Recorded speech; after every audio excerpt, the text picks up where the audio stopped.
போன வாரம் திருதராஷ்டன் அப்படின்றவனுடைய பேர் ஏன் பகவத்கீதையில் முதல்ல பேசினாங்க அப்படிங்கிறதுக்கான 2 மீனிங் கொடுத்தோம்.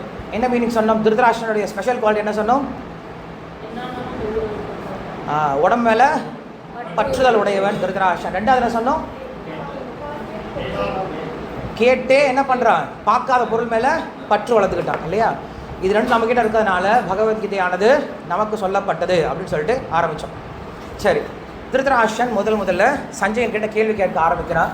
ஏன்னா அவன் போருக்கு போக முடியல, அவன் குருடனாக இருக்கான். அதனால் கேள்வி கேட்குறான். சஞ்சயன் யார் அப்படின்னா வியாசதேவருடைய சிஷ்யன். அவன் அங்கே மகாபாரத போரில் என்ன நடந்ததோ, அதாவது பகவத்கீதை பேசினார் இல்லையா, அப்போ ஆரம்பித்து 10 நாள் வரைக்கும் அங்கே மகாபாரத போரில் இருக்கான்.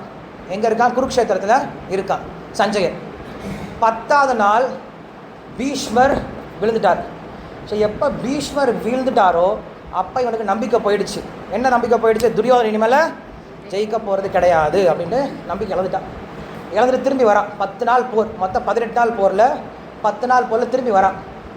வந்தால் இங்கே குருடனாகிய திருதராஷ்டன் நினச்சிட்டு இருக்கான். என்ன ஆச்சோ தெரியல, என்ன ஆச்சோ தெரியல நினச்சிட்டு இருக்கான். சஞ்சயன் வந்த பின்னாடி ரொம்ப ஆர்வமாக கேள்வி கேட்குறான். சஞ்சயா என்ன ஆச்சு அப்படின்னு கேள்வி கேட்குறான். என்ன ஆச்சுன்னா என்ன அர்த்தம்?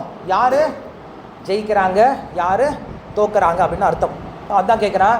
தர்மக்ஷேத்ரே குருக்ஷேத்ரே சமவேதா யுயுத்சவா மாமகா பாண்டவாஸ்சைவ கிம குருவத சஞ்சய அப்படின்ட்டு முதல் ஸ்லோகம் ஆரம்பிக்குது. ஸோ பகவத்கீதை யாருக்கு பேசப்பட்டது அப்படின்னு சொல்லிட்டாவா? ஏன்னா ஒரு புக்கு படிக்கிறதுக்கு முன்னாடி இந்த விஷயங்களை தெரிஞ்சுக்கணும். இந்த புக்கை படிக்கிறதுக்கு யாருக்கு அதிகாரம் இருக்குது அப்படின்னு தெரிஞ்சுக்கணும்.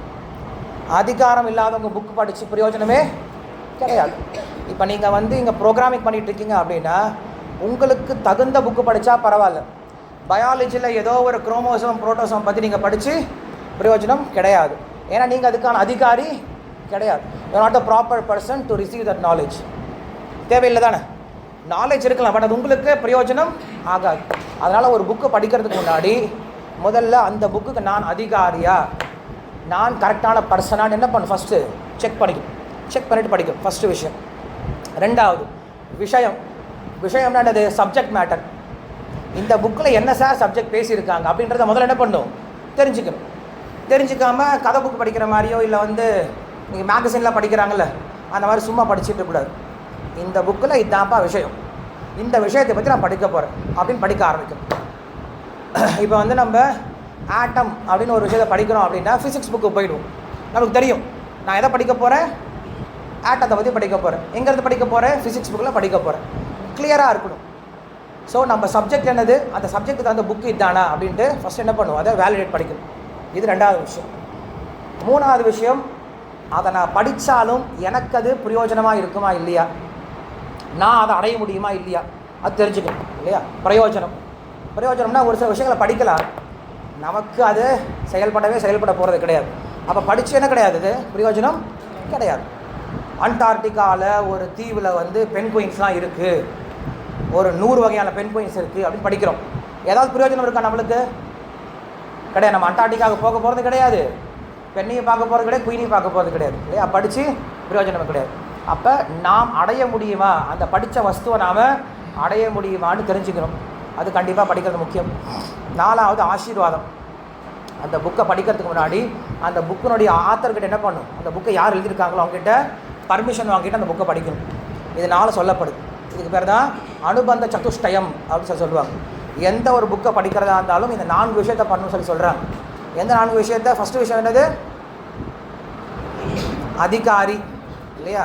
நான் ப்ராப்பரான பர்சனாக அதை ரிசீவ் பண்ணுறதுக்கான கரெக்டான ப்ராப்பரான வெசலான்னு பார்த்துக்கணும். ஃபஸ்ட்டு அதிகாரி. 2வது சப்ஜெக்ட், விஷயம், அதனுடைய சப்ஜெக்ட் மேட்டர் என்னது, எனக்கு பிரயோஜனமான சப்ஜெக்ட் மேட்டரா. 3வது பிரயோஜனம், அதை நான் அடைய முடியுமா, ப்ராக்டிக்கலாக நான் அதை அடைய முடியுமா முடியாதா. 3வது. 4வது ஆசீர்வாதம். அந்த புக்கை எழுதுறவங்கிட்ட நான் பர்மிஷன் கேட்கணும் இல்லையா? அவருடைய பர்மிஷனால் அந்த நாலேஜை பெற முடியும். இந்த 4 விஷயத்தையும் ஒவ்வொரு சாஸ்திரத்துலேயும் ஆரம்பத்தில் படிக்கணும்னு சொல்கிறாங்க. இதுக்கு பேர் அனுபந்த சதுஷ்டயம் அப்படின்னு சொல்கிறாங்க. ஸோ அதுபோல் பகவத்கீதையுடைய ஆரம்பத்தில் நம்ம ஒரு விஷயம் பார்த்துட்டோம். என்ன விஷயம் பார்த்தோம்? பகவத்கீதை யாருக்கான புஸ்தகம்? அதிகாரி பார்த்துட்டோம். யார் அதிகாரி? பகவத்கீதை படிக்கிறதுக்கு அதிகாரி யார்? திருதராஷ்டனை போன்ற மக்கள். திருதராஷ்டனை போன்ற மக்கள்லாம் யார்?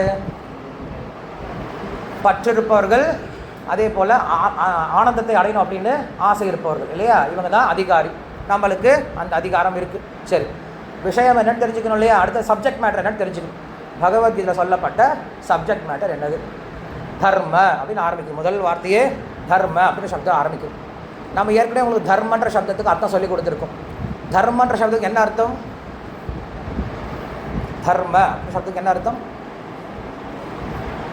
3 டெஃபினேஷன் சொல்லி கொடுத்துருக்கோம். தர்மன்ற சப்தத்துக்கு 3 டெஃபினேஷன் இருக்குது.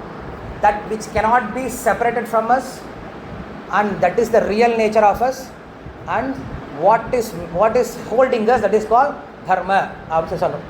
That which holds us, that which cannot be separated and the real nature of that subject is called, that object is called dharma அப்படின்னு சொல்கிறோம். 3 விஷயம் சொல்கிறோம். தாங்குவது, பிரிக்க முடியாதது, இயற்கை நிலை, தர்மம். இதற்கு எக்ஸாம்பிள் சொல்லி கொடுத்துருக்கோம். சர்க்கரை சொல்லியிருக்கோம், வெல்லம், சர்க்கரை. சர்க்கரை தாங்கிறதே இதுதான், ஸ்வீட்னஸ். என்னது? ஸ்வீட்னஸாக சர்க்கரை தாங்குது. ஏன்னா ஒரு பொருளை சர்க்கரைன்னு சொல்கிறோம், அதுக்கு என்ன அர்த்தம் இருக்கும்? அதில் என்ன இருக்கணும்? ஸ்வீட் இருக்கும். சர்க்கரை தாங்கிறது ஸ்வீட்னஸ். சர்க்கரையிலேருந்து பிரிக்க முடியாததும் ஸ்வீட்னஸ். சர்க்கரையினுடைய ரியல் நேச்சர் ஸ்வீட்னஸ். நெருப்பை தாங்குவது ஹீட் அண்ட் லைட் இல்லையா. நெருப்பு கிட்டேருந்து பிரிக்க முடியாததும் ஹீட் அண்ட் லைட். நெருப்புடைய நேச்சுரல் கான்ஸ்டியூஷனல் பொசிஷனும் ஹீட் அண்ட் லைட் இல்லையா. இந்த 3 டெஃபினேஷன் எதுக்கு போகிறதோ அதுக்கு பேர் தர்மம் அப்படின்னு சொல்கிறோம். அப்போ பார்த்தோன்னா இந்த உலகத்தில் எல்லா பொருளும் கண்டிப்பாக என்ன இருக்குது? தர்மம் இருக்குது. ஃபேனுக்கு ஒரு தர்மம் இருக்குது, என்னது? காற்று தரது. வாட்சுக்கு ஒரு தர்மம் இருக்குது, என்னது? டைம் சொல்கிறது. வாட்டருக்கு ஒரு தர்மம் இருக்குது, என்னது? லிக்விடாக இருக்கிறது இல்லையா. இப்படி இந்த உலகத்தில் எல்லா பொருளுக்கும் ஒவ்வொரு தர்மம் கண்டிப்பாக இருக்குது. இயற்கை நிலை தர்மம் சொல்லி சொல்கிறோம். அப்போ அதர்மம்னா என்னது? செயற்கை நிலை இல்லையா. அப்போ ஒரு பொருள் தர்மத்தில் இருந்தால் நல்லாயிருக்கும், ஒரு பொருள் அதர்மத்துக்கு போனால் கெட்டு போயிடும். ஃபேன் காற்று வாங்குறதுக்கு யூஸ் பண்ணால் நல்லாயிருக்கும். நான் இதை ஊஞ்சல் மாதிரி செயல்பட கைத்து போட்டு ஊஞ்சல் மாதிரி ஆட ஆரம்பிச்சேன்னா இது கெட்டு போயிடும். இதுவும் கெட்டு போய் நம்ம தலையை உடைச்சிரும் இல்லையா, நம்மளுக்கு கஷ்டம். அப்போ எந்த பொருள் தர்மத்தில் இருக்கோ அதுவும் உருப்படியாக இருக்கும், மற்றவங்களுக்கு உபயோகமாக இருக்கும். எந்த பொருள் அதர்மத்துக்கு போயிடுதோ அதுவும் வீணாக போயிடும், மற்றவங்களுக்கு தொல்லையை கொடுக்கும். வரைக்கும் புரிஞ்சுதா உங்களுக்கு? தர்மம்னா என்னது? 3 விஷயம் சொன்னேன். தாங்குவது, பிரிக்க முடியாதது, இயற்கை நிலை, தர்மம். இதுக்கு அப்படியே ஆப்போசிட் அதர்மம். தர்மத்தினுடைய பெனிஃபிட்ஸ் என்னது? அதுவும் உருப்படியாக இருக்கும், மற்றவங்களுக்கும் உபயோகமாக இருக்கும். அதர்மத்துக்கு போயிடுச்சு அப்படின்னா அதுவும் அழிஞ்சு போயிடும், மற்றவங்களுக்கும் பிரச்சனை கொடுக்கும். இது அதர்மம். அப்போ இந்த உலகத்தில் எல்லா பொருளுடைய தர்மத்தை தெரிந்து உபயோகப்படுத்தணும். ஃபோன் இதற்காக படைக்கப்பட்டிருக்கோ அதுதான் தர்மம். இதுக்காக நீங்கள் யூஸ் பண்ணிங்கன்னா ஃபோன் நல்லாயிருக்கும். வாட்ச் எதற்காக தயாரிக்கப்பட்டிருக்கோ இதை நீங்கள் தெரிஞ்சுக்கிட்டு யூஸ் பண்ணிங்கன்னா வாட்ச் நல்லாயிருக்கும். ஃபேன் எதற்காக தயாரிக்கப்பட்டிருக்கோ அதை தெரிஞ்சுட்டு யூஸ் பண்ணால் ஃபேன் நல்லாயிருக்கும். லேப்டாப் எதற்காக தயாரிக்கப்பட்டிருக்கோ அதை தெரிஞ்சுக்கிட்டு யூஸ் பண்ணிங்கன்னா லேப்டாப் நல்லாயிருக்கும். அதே போல் தான் இந்த மனித வாழ்க்கை எதற்காக படைக்கப்பட்டிருக்கோ அதை தெரிஞ்சுக்கிட்டு நடந்துக்கிட்டா இந்த மனித வாழ்க்கையும் உபயோகமாக இருக்கும். இதாவது தர்மம் அப்படின்னு சொல்கிறாங்க. தர்மத்துக்கு அப்படியே தமிழில் நம்ம கண்டுபிடிச்சோம் அப்படின்னா அதுக்கு பேர் அறம் அப்படின்னு சொல்கிறாங்க. தர்மத்துக்கு தமிழ் வார்த்தை அறம். ஸோ நம்முடைய வாழ்க்கையினுடைய முதல் விஷயமே நம்ம தெரிஞ்சுக்க வேண்டியது என்னது? நம்முடைய தர்மம் என்னது? இந்த பொருளை வாங்கும்பொழுது இது எதுக்காக யூஸ் பண்ணணும்னு தெரிஞ்சுக்கணும். ஒரு வாட்ச் வாங்கும்போது இந்த வாட்சை நான் எப்படி யூஸ் பண்ணணும்னு தெரிஞ்சுக்கணும். ஒரு லேப்டாப் வாங்கும்போது இந்த லேப்டாப்பை நான் எப்படி யூஸ் பண்ணணும்னு தெரிஞ்சுக்கணும். அதுபோல் இந்த மனுஷ பிறகு வந்த பின்னாடி இந்த மனுஷ பிறகு நான் எப்படி யூஸ் பண்ணணும்னு தெரிஞ்சுக்கணும். இந்த சிஸ்டத்துக்கு பேர் தான் கல்வின்னு சொல்லி சொல்லுவோம், எஜுகேஷன் சொல்லி சொல்லுவோம், வேறு ஒன்றும் கிடையாது. ஸோ எஜுகேஷன் அப்படின்னா நான் என்ன செய்யணும், நான் எப்படி வாழணும், எப்படி வாழக்கூடாது, எப்படி வாழ்ந்தால் பிரச்சனை வரும், எப்படி வாழ்ந்தால் நல்லா வாழ முடியும். இந்த சிஸ்டத்துக்கு பேர் தான், இந்த ட்ரைனிங் பேர் தான் எஜுகேஷன். இது வாழ்க்கையினுடைய ஆரம்பத்தில் நம்ம செய்ய வேண்டிய விஷயம். அதனால் திருவள்ளுவர் சொல்கிறார், 4 விஷயங்கள் நம்ம கற்றுக்கணும்ப்பா வாழ்க்கையிலன்னு சொல்லி சொல்கிறார். அறம், பொருள், இன்பம், வீடு அப்படின்னு 4 விஷயம் சொல்கிறார். தர்ம, அர்த்த, காம, மோக்ஷம்னு சம்ஸ்கிருதத்தில் சொல்லுவாங்க. அதில் ஃபஸ்ட்டு விஷயம் அறம், தர்மம் சொல்லி சொல்கிறாங்க. ஆத்திச்சொடி எப்படி ஆரம்பிக்குது? அறம் செய்ய விரும்பு அப்படின்னு முதல் வார்த்தை அறம் தான் ஆரம்பிக்குது. ஸோ அறம்னா தர்மம். தர்மம்னா என்னது? நம்முடைய இயற்கை நிலை. தர்மத்தில் இருந்தால் நாமும் நல்லா இருப்போம், மற்றவங்களுக்கும் உபயோகரமாக இருப்போம். அதெல்லாம் பகவத்கீதை முதல்ல ஆரம்பிக்குது தர்ம க்ஷேத்ரே அப்படின்னு முதல் வார்த்தை ஆரம்பிக்குது. ஸோ பகவத்கீதை நம்ம என்ன தெரிஞ்சுக்க முடியுமா? தர்மத்தை தெரிந்து கொள்ள முடியும். யாருடைய தர்மத்தை? தர்மம் தெரியும் சரியா. தர்ம க்ஷேத்ரே அப்படின்னு சொல்லி சொல்கிறாங்க. க்ஷேத்ரே அப்படின்னா நிலம், க்ஷேத்திரம் அப்படின்னா உடல். இந்த உடலுடைய தர்மத்தை நம்ம தெரிஞ்சுக்கணும் இல்லையா. உடம்பை எப்படி சரியாக உபயோகப்படுத்தணும்னு தெரிஞ்சுக்கணும். ஏன்னா உடம்பு இருந்தால் தான் நாம் எந்த காரியத்தையும் பண்ண முடியும். அதனால் இந்த உடம்பை எப்படி கரெக்டாக யூட்டிலைஸ் பண்ணணும்னு தெரிஞ்சுக்கணும். என்னாச்சு? ஃபேன் ரொம்ப கஷ்டமாக இருக்கா?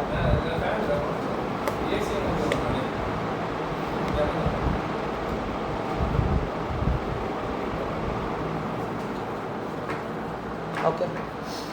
அப்போ பகவத்கீதையினுடைய ஃபஸ்ட்டு சப்ஜெக்ட் மேட்டர் என்னது? தர்மம் அப்படின்னு விஷயம் சொல்லி தர்மக்ஷேத்ரே குருக்ஷேத்ரே அப்படின்னு சொல்லி சொல்கிறார்.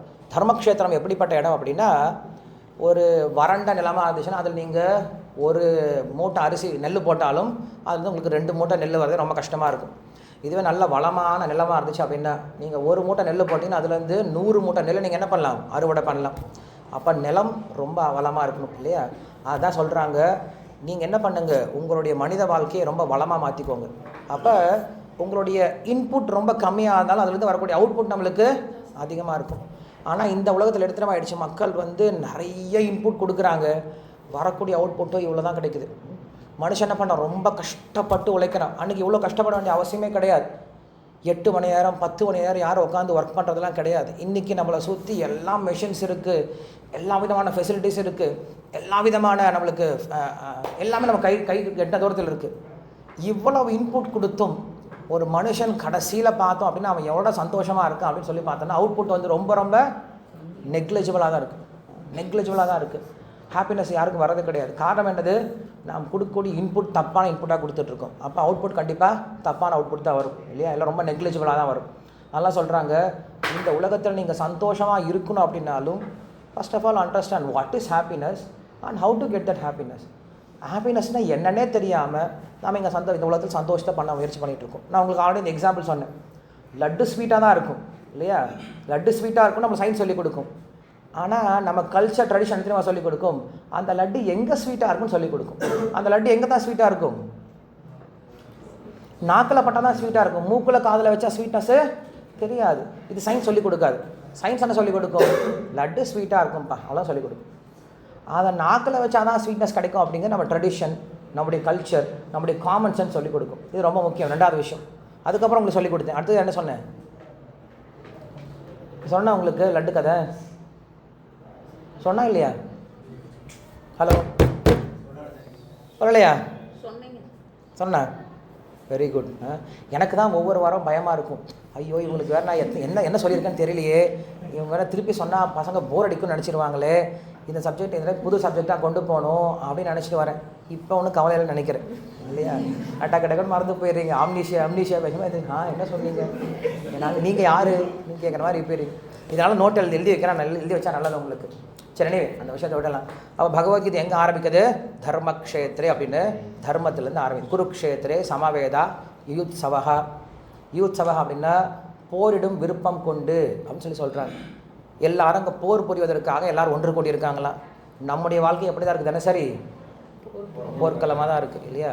நம்ம நினச்சிட்டு இருக்கோம் ஏதோ ஏசி ரூமில் உட்காந்து லேப்டாப் வச்சு தட்டிகிட்டு இருக்கோன்ட்டு. இங்கே இருக்கக்கூடிய பிரச்சனை நமக்கு தான் தெரியும். ரோட்டில் இருக்க நினச்சிட்டு இருக்கான், மண் வெட்டுற நினச்சிட்டு இருக்கான், நான் தான் ரொம்ப கஷ்டப்படுறேன், அங்கே பாரு ஏசி ரூமில் ஜாலியாக உட்காந்து, உனக்கு என்னப்பா ஜாலியாக இருக்க அப்படின்னு சொல்லுவாங்க இல்லையா. ஆனால் நமக்கு தான் தெரியுங்க எவ்வளோ கஷ்டப்படுறோம் அப்படின்னு சொல்லிட்டு. இருக்கா இல்லையா? யாரும் கஷ்டப்படாமலாம் யாரும் கிடையாது இல்லையா. ஸோ அப்போ போர்க்களம் அப்படிங்கிற இந்த உலகத்தில் நிரந்தரமான ஒரு இடமாக தான் இருக்குது. ஸோ போர்க்களத்தில் இருக்கிற இவங்க கற்றுக்க வேண்டிய புஸ்தகம் அப்படின்னு சொல்கிறாங்க. அப்படின்னு என்ன தெரியுமா அர்த்தம்? ஒரு சிலர் சொல்லுவாங்க, பகவத்கீதையா அதெல்லாம் பீஸ்ஃபுல்லாக படிக்க வேண்டிய புக்கு சார், அதெல்லாம் டெம்பிளில் உட்காந்து அமைதியாக படிக்க வேண்டிய புக்கு, நாங்களாம் பிஸி ஷெட்யூலில் இருக்கோம். போர்க்களத்தை விட பிஸியான இடம் வேறு எதுவுமே கிடையாது. கொஞ்சம் ஏமாந்தீங்கன்னா அவங்க மேலே அம்பு விட்டு உங்களை சாகடிச்சிருவாங்க. அந்த அளவுக்கு பிஸியான இடம் தான் போர்க்களம். ஸோ அப்படிப்பட்ட இடத்துலையும் பகவத்கீதை கேட்கணும் அப்படிங்கிறது தான் கிருஷ்ணன் என்ன பண்ணார்? பகவத்கீதை எங்கே சூஸ் பண்ணார் பேசுகிறதுக்கு? போர்க்களத்தை சூஸ் பண்ணார். அவன் நினச்சா என்ன பண்ணிருக்கலாம், அர்ஜுனை கூட்டிகிட்டு போய்ட்டு ஒரு ஆசிரமத்தில் உட்கார வச்சு சொல்லிக் கொடுத்துருக்கலாம்.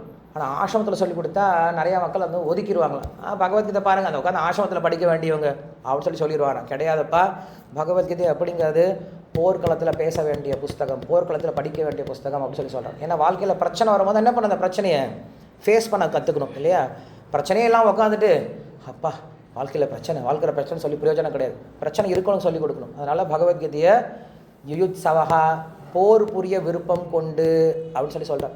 அந்த இடத்துல தெரிஞ்சுக்கணுமா யுயுத்சவஹா. அப்போ சொல்கிறாரு மாமகா பாண்டவாச்சைவ கிம குர்வத சஞ்சய, என்னுடைய மக்களும் பாண்டுவின் புதல்வர்களும் என்ன செஞ்சாங்க அப்படின்னு கேட்குறாங்க. இதில் நம்ம தெரிஞ்சுக்க வேண்டிய விஷயம் ஒன்று, பாண்டவர்கள் கௌரவர்கள் அப்படின்னு 2 பேர் இருக்காங்க இல்லையா. இதில் என்னுடையவர்கள் மாமகா அப்படின்னு சொல்லி சொல்கிறான், என்னுடையவர்கள் அப்படின்னு சொல்லி சொல்கிறான். என்னுடையவர்கள் அப்படின்னு எதை காட்டுது அப்படின்னா பற்றுதலை காட்டுது. நான், எனது, என்னுடையது அப்படின்ற ஈகோவை காட்டக்கூடியது. பாண்டவர்கள் அப்படின்றது வெண்மை நிறத்தை காட்டுது. இந்த உலகத்தில் 3 விதமான குணங்கள் இருக்குன்னு சொல்லி சொல்லப்படுது. இந்த உலகம் எல்லாமே 3 குணங்களால் ஆளப்படுது, கண்ட்ரோல் பண்ணப்படுது. என்ன குணம் அப்படின்னா சத்வகுணம் அப்படின்னு ஒன்று இருக்குது, ரஜோகுணம் அப்படின்னு ஒன்று இருக்குது, தமோகுணம் அப்படின்னு ஒன்று இருக்குது. தமோகுணம் அப்படின்னா லேசினஸ், ஃபூலிஷ்னஸ், டயலமா, கன்ஃபியூஷன். ஒரு சிலர் இப்படியே உட்காந்துட்டு இருப்பான், என்னன்னே நடக்குதே தெரியும், அப்படியே கன்ஃபியூஷன்லேயே உட்காந்துருப்பான், எப்போ பார்த்தாலும் புலம்பிகிட்டே இருப்பான், தூங்கி வலிவா, சோம்பேறியாக இருப்பான், எதுக்கும் வேலைக்கு ஆக மாட்டான். டே சைடா என்னத்தை போய் சேரு, டே இதை போய் செஞ்சுட்டு முடிச்சுடுவாடம், எங்கத்தை போய் டே படிக்கணும், என்னத்தை படிக்கிறது, டே சை வாழ்க்கையில் இப்படியே இருக்கு. அப்படியே பேசிட்டே எப்போ பார்த்தாலும் கூல் லிப் சாப்பிட்டு உட்காந்துருப்பானுங்க இல்லையா. அவனுங்களால ஒரு பிரயோஜனம் கிடையாது இல்லையா. இவங்கெல்லாம் தமோகுணம்னு சொல்லி சொல்கிறது. அவங்களால சமுதாயத்துக்கு ஒரு பிரயோஜனம் கிடையாது. அவங்க வாழ்க்கைக்கு இந்த உலகத்துக்கே பெரிய பாரமாக இருப்பாங்க இல்லையா. இவங்க தமோகுணம். அடுத்த ஒரு குணம் இருக்குது ரஜோகுணம் அப்படின்னு சொல்லிட்டு. இவங்க ரொம்ப ஆக்டிவாக இருப்பாங்க, ரொம்ப பேஷனட்டாக இருப்பாங்க. இதை செய்யணும், அதை செய்யணும், இதை சாதிக்கணும், அதை சாதிக்கணும் அப்படின்னு சொல்லிட்டு எப்போ பார்த்தாலும் ஆசையினால் உந்தப்பட்டு ஓடிக்கிட்டே இருப்பாங்க. குரங்கு மாதிரி தாவிக்கிட்டே இருப்பாங்க, குடு இங்கே அங்கே காலையிலேருந்து நைட் வரைக்கும் ஓடிக்கிட்டே இருப்பானுங்க. ஆனால் இறுதியில் போய் பார்த்தோன்னா ஒன்றும் வேலை முடிஞ்ச மாதிரி தெரியுது. எல்லா இடத்தையும் தொட்டு வச்சு வந்துருப்பாங்க, எல்லா இடத்துலையும் வாய் வச்சு வந்துருப்பாங்க, ஒன்றும் வேலையை முடிஞ்சிருக்காது. ஏன்னா பேஷனட்டாக வேலை செய்கிறாங்க இவங்க. அடுத்தது வர்றது சத்வகுணம். சத்வகுணம் அப்படிங்கிறது கொஞ்சம் தாட்ஃபுல் பீப்புள். அவங்க கொஞ்சம் சோம்பேறிகளாகவும் இருப்பாங்க, கொஞ்சம் ஆக்டிவாகவும் இருப்பாங்க. பட் அதே சமயத்தில் தாட்ஃபுல்லாக ஆக்டிவாக இருப்பாங்க இல்லையா. எந்த இடத்துல அமைதியாக இருக்கணும் அந்த இடத்துல அமைதியாக இருப்பாங்க, எந்த இடத்துல ஆக்டிவாக இருக்கணும் அந்த இடத்துல ஆக்டிவாக இருப்பாங்க. ஸோ அந்த மாதிரி பேலன்ஸ்டாக இருக்காங்கல்ல, அவங்களுக்கு பேர் இருக்கு. ரஜோகுணம்ன்றது கிடையாது, அவங்க பேலன்ஸ்டாக போவாங்க. பேலன்ஸ்டாக எந்த இடத்துல நம்ம ஆக்டிவாக இருக்கணும் அந்த இடத்துல ஆக்டிவாக இருக்கணும், எந்த இடத்துல பீஸ்ஃபுல்லாக இருக்கணும் அந்த இடத்துல பீஸ்ஃபுல்லாக கற்றுக்கணும்.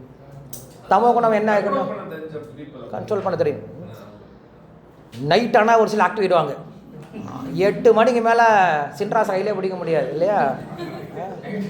நைட் லைஃப்பில் ரொம்ப ஆக்டிவ் ஆகிடுவானுங்க. அதுக்கப்புறம் அவங்க ஃபுல்லாக சார்ஜ் பண்ண ஜிக்கு இருப்பானுங்க.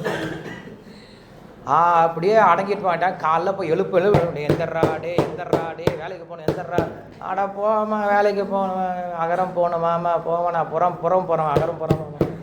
அவனை எழுப்பி அனுப்பிச்சிடணும். குளிச்சானோ குளிகளை எடுத்து புஷ்ஷுன்னு சட்டை அடிச்சுட்டு மூஞ்ச மட்டும் கழுவிட்டு கபன்னு ஓடி வந்துடுறது இல்லையா. ஸோ இது தமோகுணம். ரஜோகுணம் அப்படின்னா ஐயன் எப்பயுமே சும்மாவே இருக்க மாட்டான், ஏதாவது ஒன்று வேலை பண்ணிகிட்டே இருக்கும், இந்த பக்கம் ஓடிட்டே இருப்பான். அவங்களால எதுவுமே சப்ஸ்டான்ஷியலாக எதுவுமே அவங்களால கொடுக்க முடியாது. சத்வகுணம் அப்படிங்கிறது நல்ல குணத்தை காட்டக்கூடியது இல்லையா, அமைதியை காட்டக்கூடியது, கொஞ்சம் ஆலோசனை பண்ணுறது, ஹெல்ப்ஃபுல் நேச்சர், நல்ல குணங்கள்லாம் காட்டக்கூடிய சத்வகுணம் அப்படின்னு சொல்லி சொல்கிறோம். இது ரொம்ப ரேர் இந்த உலகத்தில். மக்கள் எல்லாருமே ரஜோகுணத்துலேயும் தமோகுணத்துலையும் தான் மேக்ஸிமம் ஓடிட்டுருக்காங்க. அப்போ இங்கே சொல்கிறாங்க பாண்டவர்கள் கௌரவர்கள் 2 பேர் இருக்காங்க. பாண்டவர்கள் எதை குறிக்கிறாங்க அப்படின்னா சத்வகுணத்தை குறிக்கக்கூடியவர்கள், கௌரவர்கள் எதை குறிக்கிறாங்க அப்படின்னா ரஜோகுணத்தையும் தமோகுணத்தையும் குறிக்கக்கூடியவர்கள். இப்போ யோசிச்சு பாருங்களேன், பாண்டவர்கள் எத்தனை பேர் இருக்காங்க, மொத்தம் 5 பேர். கௌரவர்கள் எத்தனை பேர் இருக்காங்க, 100 பேர் இருக்காங்க. இது எத்தனை தெரியுமா காட்டுது, நமக்குள்ளே இருக்கக்கூடிய நல்ல ஹேபிட்ஸையும் கெட்ட ஹேபிட்ஸையும் காட்டுது. நமக்குள்ள நல்ல ஹேபிட்ஸ் நம்ம என்ன பண்ணலாம், 1 2 3 விரலை விட்டு எண்ணிடலாம். நீங்களே கொஞ்சம் உட்காந்து ஆலோசனை பண்ணி பாருங்க, என்கிட்ட என்ன நல்ல ஹேபிட் இருக்குது அப்படின்னு ஆலோசனை பண்ணி எழுதி வைங்க. ரொம்ப கஷ்டம். அப்படி நீங்கள் நல்ல ஹேபிட் இருக்குது எழுதினாங்களே அதுவே நீங்கள் ஏமாத்துறீங்க அப்படின்னு அர்த்தம் இல்லையா. நல்ல ஹேபிட்ஸ்னால் காலேஜ் பல்லு வளர்க்குறது நல்ல ஹேபிட் கிடையாது இல்லையா. ஒரே விஷயத்தை தொடர்ந்து செய்யணும் இல்லையா, அது நல்ல ஹேபிட் சொல்லி சொல்கிறோம். யாரும் பார்க்காதப்ப கூட நம்ம அதை அப்படியே ஃபாலோ பண்ணிட்டு இருக்கோம். நல்ல ஹேபிட் எல்லோரும் பார்க்கும்போது மட்டும் டீசெண்டாக நடக்கிறது கிடையாது. ஸோ நல்ல ஹேபிட் அப்படிங்கிறது விரல் விட்டு எண்ணிடலாம். கெட்ட ஹேபிட் அப்படிங்கிறது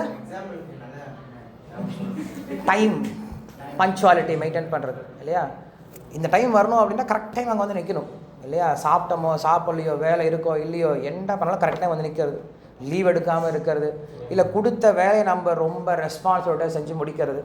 வெறும் எனக்கு கொடுத்துட்டாங்க அந்த வேலையை செஞ்சு முடிக்கிறோம் அப்படின்னு இல்லாமல் அதில் இன்னும் கொஞ்சம் எக்ஸ்ட்ரா எண்டவர் போட்டு இன்னும் பெஸ்ட்டாக செஞ்சு கொடுக்கறது, லாயலிட்டியாக இருக்கிறது, டிசிப்ளின்டாக இருக்கிறது, க்ளீனாக இருக்கிறது, இல்லையா? தாட்ஃபுல்லாக இருக்கிறது, மற்றவங்களுக்கு ஹெல்ப்ஃபுல்லாக இருக்கிறது, கொஞ்சம் கருணையோடு இருக்குது, மற்றவங்க ப்ராப்ளத்தில் இருக்கும்போது ஹெல்ப் பண்ணுறது. நிறைய நல்ல ஹேபிட்ஸ் இருக்குது. ஏன்னா நம்மளுக்கு நல்ல ஹேபிட்ஸாக என்னன்னே தெரியாமல் போயிடுச்சு. அந்தளவுக்கு நம்ம இன்றைக்கி நல்ல ஹேபிட்ஸாக மறந்து போயிட்டோம், கெட்ட ஹேபிட்ஸை கற்றுக்கிட்டு. ஸோ அப்போ நல்ல ஹேபிட்ஸ் அப்படின்னா 5ன்னு வச்சுக்கலாம். அப்படின்னா லிமிட்டட் அப்படின்னு அர்த்தம், லிமிட்டட் எடிஷன் அப்படின்னு அர்த்தம். கெட்ட ஹேபிட்ஸ் அப்படின்னா 100 அன்லிமிட்டட் அப்படின்னு அர்த்தம். இப்போ பகவத்கீதை என்ன தெரியுமா நடக்குது? பாண்டவர்களுக்கும் கௌரவர்களுக்கும் நடுவில் யுத்தம். அப்படின்னு என்ன அர்த்தம்? நல்ல ஹேபிட்ஸுக்கும் கெட்ட ஹேபிட்ஸுக்கும் நடக்கக்கூடிய சண்டை, வேறு ஒன்றும் கிடையாது. நம்ம லைஃப்பில் இதான் நடந்துகிட்ருக்கு. நமக்கு நிறைய கெட்ட ஹேபிட்ஸ் வந்து என்ன பண்ணும் அப்படின்னா, இதை செய்யின்னு சொல்லி கொடுத்துட்டே இருக்கும். எது செய்யக்கூடாதோ அதை செய்யின்னு சொல்லிகிட்டே இருக்கும். ஆனால் நல்ல ஹேபிட்ஸ் ஒரு சிலது இருக்குல்ல, அது அப்பப்போ சொல்லும், வேணாண்டா, இது நல்லதில்லை, வேண்டாம், விட்டுரு, இது நம்மளுக்கு நல்லது கிடையாது சொல்லும். ஆனால் எப்போயுமே நல்ல ஹேபிட் ஜெயிக்கும் அப்படின்றது கிடையாது. கெட்ட ஹேபிட் தான் எப்போ என்ன ஆகும்? ஜெயிக்கும். ஏன்னா இதுதான் எத்தனை பேர் இருக்காங்க? 100 இருக்குது, இது வெறும் 5 தான் இருக்குது. ஆனால் பகவத்கீதையோட கூற்று பிரகாரம் இந்த 5 பேர் இந்த 100 பேரை ஜெயிச்சிட்டாங்க. எப்படி ஜெயித்தாங்க? ஏன்னா இந்த 5 பேர் இருக்காங்க இல்லையா, இந்த 5 பேரும் யாருடைய ஷெல்டர் எடுத்துக்கிட்டாங்க? கிருஷ்ணோட ஷெல்டர் எடுத்துக்கிட்டாங்க. அப்போ when you connect your good habits with God, then this good habits can conquer all your bad habits. புரியுதா உங்களுக்கு? நம்ம எல்லாருக்கும் நல்ல குணம் இருக்கலாம், ஆனால் அந்த நல்ல குணத்தை நம்ம யாரோட கனெக்ட் பண்ணிக்கணும்? You should connect yourself with God. For example, if you are clean, if you have a habit of cleanliness, so என்ன பண்ணுங்கள், தினசரி clean your puja room, keep it clean. Correct? நீங்கள் ஒர்க் பண்ண கூடத்தில் என்ன பண்ணுங்கள், அதை க்ளீன் பண்ணி வைக்கலாம். இல்லை பங்க்சுவாலிட்டி அப்படின்னு ஒரு ஹேபிட் இருக்குது. So be punctual for going to temple, இல்லையா? Be punctual in your not only in your job. நான் என்ன சொல்லிட்டேன் அப்படின்னா, நமக்கு நல்ல ஹேபிட்ஸ் இருக்கலாம், but you should connect that good habits with God, இல்லையா? That is very important. இந்த பாண்டவர்கள் 5 பேர் தான் இருந்தாங்க. இந்த 5 பேரும் 100 பேரை வெற்றி கொள்வது சாத்தியம் கிடையாது. But it was made possible only because these 5 were connected with Krishna, இல்லையா? So because these 5 were connected with Krishna, this 5 can conquer the 100, இல்லையா? So what we should do, we have unlimited bad qualities, இல்லையா? Unlimited bad habits. Leave it, we cannot now change. Now what we should do, we should engage our good habits in the service of Krishna. Correct? நம்மக்கிட்ட என்ன நல்ல குணம் இருக்கோ, என்ன திறமை இருக்கோ, அதை யாருக்காக உபயோகப்படுத்த ஆரம்பிக்கணும்? கிருஷ்ணருக்காக உபயோகப்படுத்த ஆரம்பிக்கணும். Then this 5 good habits can kill all the bad habits. That is the secret of Bhagavad Gita. So Bhagavad Gita நம்ம சொல்ல வந்த விஷயமே இதுதான். நமக்குள்ள நடக்கூடிய போர் இருக்கு இல்லையா, இந்த போரை நம்ம என்ன பண்ணணும்? நம்முடைய கெட்ட குணங்களை அழித்து நல்ல குணங்களை மேலோங்க செய்யணும். நம்மக்கிட்ட இருக்கக்கூடிய நல்ல குணங்களை முதல்ல என்ன பண்ணுங்கள், நீங்கள் கிருஷ்ணருக்கு யூஸ் பண்ணுங்கள். இப்போ அர்ஜுனனுக்கு ஒரு நல்ல குணம் இருந்தது. என்ன நல்ல குணம் இருந்தது? He was very good at fighting. Correct? So Krishna told, use that fighting ability for me. Correct? நீ எனக்காக சண்டை போடுறான்னு சொல்லி சொன்னார். கரெக்டா? அப்போ நம்ம என்ன பண்ணணும்? We should use our abilities. எல்லாருக்கும் ஒரு எபிலிட்டி இருக்குல்ல. ஒரு சிலருக்கு பாடுற எபிலிட்டி இருக்கலாம், ஒரு சிலருக்கு பேசுகிற எபிலிட்டி இருக்கலாம், ஒரு சிலருக்கு வரைய எபிலிட்டி இருக்கலாம், ஒரு சிலருக்கு கம்யூனிகேஷன் ஸ்கில் நல்லா இருக்கலாம். இல்லையா? இல்லையா? எல்லாருக்கும் ஒரு திறமை இருக்கு இல்லையா? அந்த திறமையை நம்ம எதுக்காக, யாருக்காக உபயோகப்படுத்தணுமா? கிருஷ்ணருக்காக உபயோகப்படுத்தணும். For example, now you are good at making softwares or app. What you should do, you should do some endeavour to create some application or software or website for Krishna. நிறைய கோயில்கள் இருக்குது.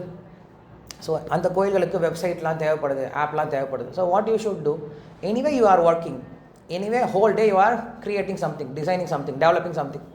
So in that, use every day half an hour or 1 hour for Krishna service, and remaining 7 hours you can use it for your professional work. Correct? இந்த மாதிரி நீங்கள் use பண்ண ஆரம்பிச்சிங்க அப்படின்னா உங்களுடைய கான்ஷியஸ்னஸ் கொஞ்சம் கொஞ்சமாக சேஞ்ச் ஆக ஆரம்பிக்கும். இது நான் இன்னொரு எக்ஸாம்பிள் சொல்கிறேன். நீங்கள் 7 மணி நேரம் ஒர்க் பண்ணுறீங்க, இதே 1 மணி நேரம் என்ன பண்ணுறீங்கன்னா ஆஃபீஸில் உட்காந்துட்டு சினிமா பார்க்க ஆரம்பிக்கிறீங்க. யாரும் எல்லோரும் போயிட்டு போன பின்னாடி உட்காந்து 7 மணி நேரம் வேலை பண்ணுறல, 1 மணி நேரம் சினிமா பார்த்தா என்ன தப்பாக போயிடுச்சு, என்ன குறைஞ்சா போக போகுது, லேப்டாப் தேவா போகுதுன்னு சொல்லிட்டு உட்காந்து சினிமா பார்க்க ஆரம்பிக்கிறோம். இந்த 1 மணி நேரம் அப்படிங்கிறது கொஞ்சம் கொஞ்சமாக எக்ஸ்டெண்ட் ஆகும். 1.5 மணி நேரம், 2 மணி நேரம். அப்புறம் இதில் அடிக்ட் ஆக ஆரம்பிச்சிடும். அப்புறம் கொஞ்சம் கொஞ்சமாக என்ன பண்ணுவோம், அதிகம் பார்க்க ஆரம்பிச்சிடும். அதுக்கப்புறம் வேலையை விட்டுட்டு கூட நிறைய பேர் அந்த பக்கம் போகிறவங்க இருக்காங்க. நான் சினிமான்னு ஒரு சின்ன எக்ஸாம்பிள் சொன்னேன். நிறைய அடிக்ஷன்ஸ்லாம் இருக்குது. இந்த மாதிரி அடிக்ஷன் என்ன பண்ணுறாங்க, தப்பான வழியில் போய் மாட்டிக்கிறவங்க இருக்காங்க. நான் வந்து 7 மணி நேரம் 7.5 மணி நேரம் வேலை பண்ணுவேன், அரை மணி நேரம் மட்டும் என்னுடைய அன்புக்கிட்ட பேசிட்டு வந்துடுறேன் அப்படின்னு சொல்லிட்டு ஃபோன் எடுத்துகிட்டு போயிடுறது இல்லையா. தினமும் அன்புக்கிட்ட ஒரு அரை மணி நேரம் பேசுறது. அப்புறம் அன்பு அதிகமாக 1 மணி நேரம், அரை மணி நேரம் 1 மணி நேரம் ஆகும், 1 மணி நேரம் 2 மணி நேரம் ஆகும், 2-3 மணி நேரம் ஆகும். காது புகையிற வரைக்கும் பேசிகிட்டு இருப்பாங்க. கல்யாணம் ஆச்சுன்னா ஃபோனை எடுக்க மாட்டான், தூக்கி வச்சிருவான். வாடா அன்பு இல்லை ஒன்றும் இல்லைன்னு சொல்லிட்டு தூக்கி வச்சுருவான் இல்லையா. ஸோ இதை நீங்கள் நல்லதாகவும் யூஸ் பண்ணிக்கலாம் இல்லையா. ஸோ அப்போ உங்ககிட்ட இருக்கக்கூடிய திறமை இருக்குல்ல, அந்த திறமையை நீங்கள் எப்போ கிருஷ்ணரோட connect பண்ணிட்டீங்களோ then it will help you to kill all your bad qualities. You don't have to do any separate endeavor to kill your bad qualities. நீங்கள் உங்ககிட்ட இருக்கக்கூடிய தவறான விஷயத்தை போக்குவதற்கு எந்த முயற்சியும் செய்ய தேவையில்லை. நல்ல விஷயத்தை ஆட் பண்ணிகிட்டே இருங்க. என்ன ஆகும், ஆட்டோமேட்டிக்காக உங்ககிட்ட இருக்கக்கூடிய கெட்ட விஷயங்கள் ஆட்டோமேட்டிக்காக போக ஆரம்பிச்சிடும். That is a secret. So that is what Bhagavad Gita is teaching as in the beginning it self. Bhagavad Gita அப்படிங்கிறது போர் நடக்குதுன்னு சொல்கிறோம். யாருக்கு நடக்கக்கூடிய போர் இது? Good qualities, bad qualities. We have limited good qualities and we have unlimited bad qualities. So how this limited good qualities can kill all the bad qualities? We should utilize these good qualities in the service of Krishna. That's it. இப்போ நான் என்னோட example சொல்கிறேன். நான் வந்து சின்ன வயசுலேருந்து சீக்கிரம் எந்திரிக்கிற பழக்கம் எனக்கு இருக்குது. எங்கள் அம்மா அதை சொல்லி கொடுத்தாங்க. அதே போல் பாடுறது எனக்கு ரொம்ப பிடிக்கும். அது எனக்கு எப்படியோ இயற்கையில் வந்தது. அதுக்கப்புறம் எனக்கு டீச்சிங் அப்படிங்கிற ரொம்ப பிடிக்கும். மற்றவங்களுக்கு சொல்லிக் கொடுக்குற பழக்கம் எனக்கு பிடிக்கும். ஸோ என்ன பண்ணிட்டேன், இது எல்லாத்தையும் நான் யாரோட கனெக்ட் பண்ணிக்கிட்டேன், கிருஷ்ணரோட கனெக்ட் பண்ண ஆரம்பிச்சிட்டேன். So now I can feel that I am improving myself. Not only I am improving myself but I am trying to improve others life also. Correct. Whole day we are travelling and doing many programmes. இப்போ பிரபு சொன்னார் எங்களுக்கு அடுத்த program 6:30க்கு ஆரம்பிப்போம். Already 6:10 ஆகிடுச்சு. 6:30க்கு ஆரம்பித்தோம், அவருடைய 8:30 வரைக்கும் இருக்குது. காலையில் நான் ப்ரோக்ராம் ஆரம்பித்தேன், 6:30க்கு ஆரம்பித்தேன். நைட் 8:30 வரைக்கும் என்ன பண்ண கண்டினியூஸாக ப்ரோக்ராம் பண்ணிகிட்டே தான் இருப்போம். We are not tired. இப்படி எல்லாரும் கீர்த்தன் பண்ணி குதிச்சோம் இல்லையா. டூ யூ திங்க் எங்களுக்கு எனர்ஜி இல்லைன்னு நினைக்கிறீங்களா? எனர்ஜிலாம் ஃபுல்லாக தான் இருக்குது. நான் இன்றைக்கி சாப்பிட்டது ஒரே ஒரு வேலை தான் சாப்பிட்டேன். பிரேக்ஃபாஸ்ட் நான் சாப்பிடும்போது 3 மணி சமைச்சு சாப்பிடும்போது. So food and all it doesn't matter. நம்ம கரெக்ட் வேலை சாப்பிடணும், அப்போ தான் உடம்புக்கு எனர்ஜி கிடைக்கும், அதெல்லாம் கிடையாது. இஃப் யுவர் ஆத்மா is happy then you will get so much சக்தி. ஆத்மா சந்தோஷம் கிடைக்கலனா உடம்புக்கு எவ்வளோ சாப்பிட்டாலும் சந்தோஷம் சக்தியே கிடைக்காது. இப்போ எவ்வளோ பேர் குதிக்க முயற்சி பண்ணிங்க இல்லையா, குதிக்க ரொம்ப கஷ்டமாக இருக்குது. why? because we are tired inside. மைண்ட்லி நம்ம ரொம்ப டயர்டாக இருக்கும். So that's why. So Bhagavad Gita அப்படிங்கிறது இதுதான் சப்ஜெக்ட் மேட்டர். ஆல்ரெடி 6:10 ஆகிடுச்சு. I will finish here. So thank you so much. Hare Krishna. I hope today you all become enjoyed. நல்லா இருந்துச்சு இல்லையா. ஸோ வாரம் இப்படி பண்ணிடலாமா எக்ஸசைஸு?